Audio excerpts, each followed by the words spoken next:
नमस्कार मित्रों, आप सभी का बहुत बहुत स्वागत है। अपनी श्रृंखला को आगे बढ़ाते हुए आज हम चलते हैं पूर्वाषाढ़ा नक्षत्र के द्वितीय पद पर। तो आज जो हमारा विषय है यह इसी नक्षत्र के पद को लेकर के है। इसमें हम जानेंगे कि जो पाप हो जाते हैं, हम सोचते हैं ना कि हमारे साथ जिंदगी में जो ये पाप फल हम भोग रहे हैं या कष्टों को भोग रहे हैं, तो उनका निवारण क्या है। तो जो कर्म विपाक संहिता है उसमें शिव जी और पार्वती जी के बीच में आपस में वार्ता चल रही है और इसमें शिव जी पार्वती जी को बताते हैं कि देखिए पार्वती जी, जब कोई व्यक्ति ऐसे पाप करता है तो उसको इस प्रकार के कष्ट मिलते हैं या इस प्रकार के पाप फलों को भोगना ही पड़ता है। और यहाँ पर क्या है, उन्होंने रेमेडीज पे ध्यान दिया है, यानी कि इसका आप कैसे करके उसका निवारण कर सकते हैं। तो इस एपिसोड में हमारी जो विशेष बात है वह यही है कि जो पूर्वाषाढ़ा नक्षत्र के द्वितीय पद को लेकर के, तो उनकी यह जो इसमें जो एक कहानी बताई जा रही है वह उनके जीवन में कहीं ना कहीं जरूर मिलती जुलती होगी। तो इस प्रकार यह कहानी है। तो देखिए आज हम लोग चलते हैं कि यह शिव और पार्वती जी आपस में क्या बात करते हैं।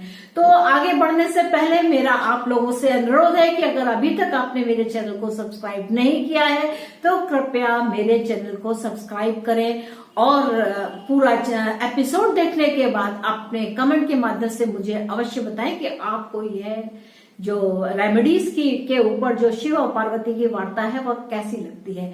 तो आइए चलते हैं पूर्वाषाढ़ा नक्षत्र को पहले समझते हैं कि जो पूर्वाषाढ़ा नक्षत्र है यह धनु राशि के अंतर्गत आता है और इसके जो देवता हैं यानी कि इस नक्षत्र को जो रूल करते हैं वह शुक्र देव बनते हैं। और जो पद विशेष की बात है तो यहाँ पर बुध का महत्व हो जाता है। तो यहाँ पर देखिए 3 ग्रहों का समावेश है।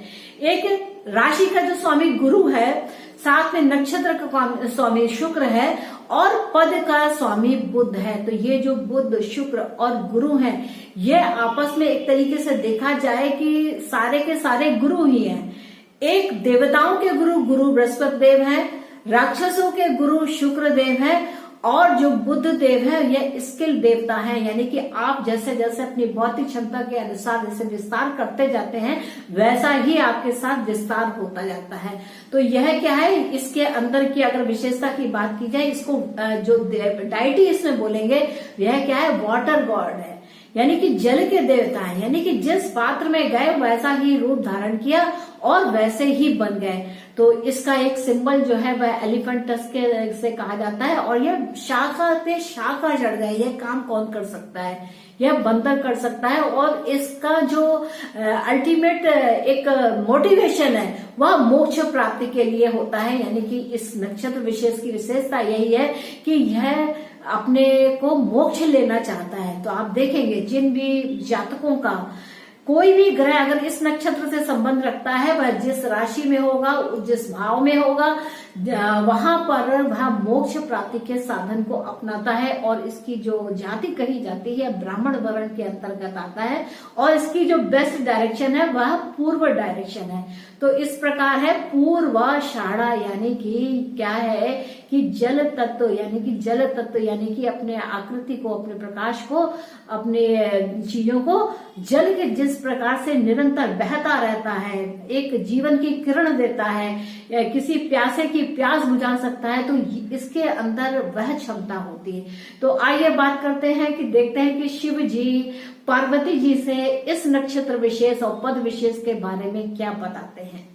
यह जो संवाद है यानी कि शिव और पार्वती जी के बीच में जो संवाद हो रहा है यह कुल मिलाकर के 21 श्लोकों का है। इसमें 21 श्लोक बताए गए हैं। और यहाँ पर क्या है कि मैं कुछ मुख्य अंशों के संस्कृत के पाठ को पढ़ूंगी, बाकी मैं आपको कहानी बताऊंगी। और हाँ, जो यहाँ पर एक मंत्र दिया गया रेमेडी के लिए, उस मंत्र को भी मैं आपके साथ अवश्य साझा करूंगी। तो देखिए आगे शिव जी ने क्या कहा।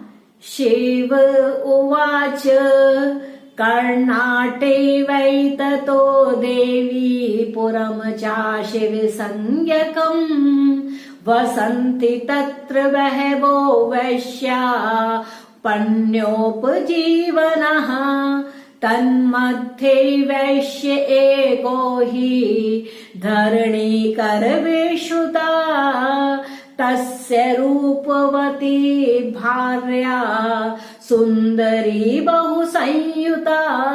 तो यहाँ पर शिव जी ने कहा है कि कर्नाटक के देश में शिवपुर नामक एक नगर में एक व्यापारी जो था वह जीविका चलाता था। वहां पर वैश्य जन भी निवास करते थे। साथ ही साथ क्या है, वहां पर जो धरणीधर नाम का जो युवक था उसकी अत्यंत ही सुंदर रूपमती उसकी स्त्री थी। और तो एक बार की क्या थे कि जब वह व्यापारी था वह बहुत सारा धन उसने संग्रह किया। बहुत काल बीत गए और वहां पर उसकी एक मित्रता एक ब्राह्मण से हो गई।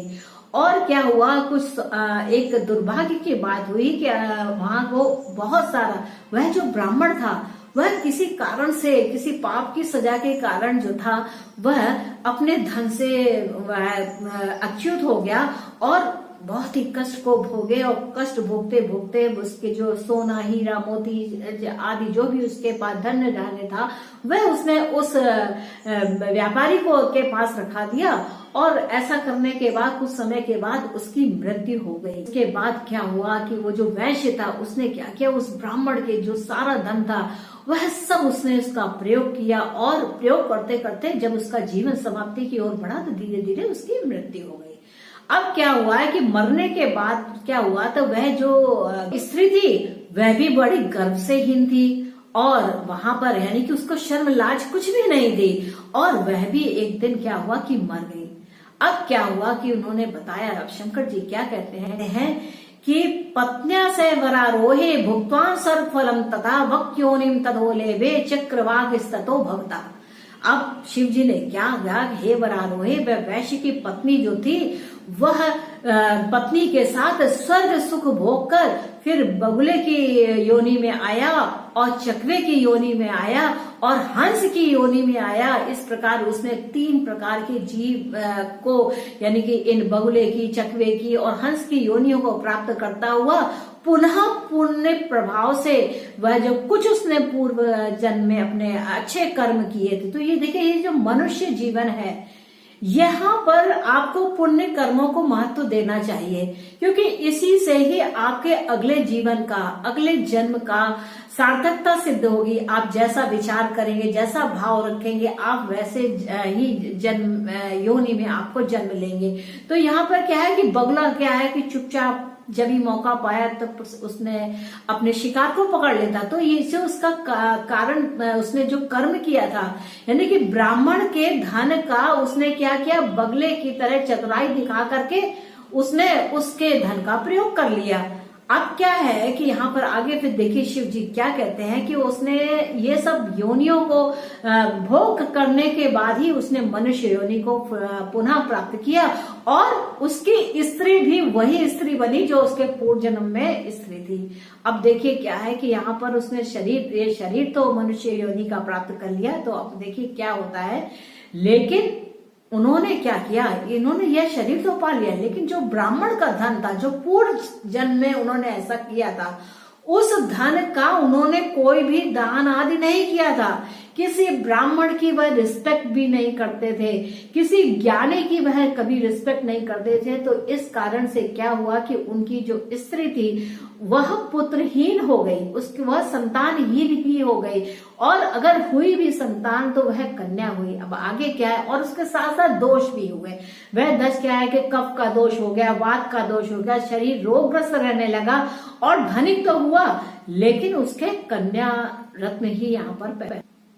आगे शिव जी क्या कहते हैं, अस्य निग्रह हेतर्थम श्रु सर्वे वंवरानने यद ग्रहे वित्तर्धम तद ब्राह्मणाय समर्पयेत्। शिव जी ने कहा कि इसकी शांति को सुनो। वह क्या है कि आप क्या करें कि अपने घर का, अपने वित्त का आधा भाग ब्राह्मण को दान करें। अब चूंकि आपने पिछले जन्म में आपने यह पाप किया था कि किसी ब्राह्मण का धन का आपने प्रयोग किया था, उसका उपयोग किया था, तो इस कारण से आपको इस जन्म में ये जो कष्ट प्राप्त हुआ, उस कष्ट से मुक्ति के लिए आप यहाँ पर अपने धन का आधा भाग या जितना आपने उस जन्म में लिया था उस पाप की मुक्ति के लिए आपको अपने धन का आधा भाग ब्राह्मणों को दान दें, यानी कि कुएं, तालाब, बाग, बावड़ी इस तरीके से बनवाएं। ब्राह्मणों की शिक्षा के लिए आप धन खर्च करें। साथ ही साथ क्या है, ओम लक्ष्मणे नमः मंत्र का जाप करें, दशांश हवन करें, तर्पण करें और मार्जन करावें। और क्या करना है कि एक बछड़े के साथ वाली जो गाय है उसका जो है दान करें, ब्राह्मण को दान दें। और उसमें क्या है कि साथ साथ उसको सुंदर रत्न आभूषणों से सुसज्जित होकर के उसके चारे का व्यवस्था करके वह जो भोजन करती है वह सब अलंकृत दे करके वह ब्राह्मण को दान दे।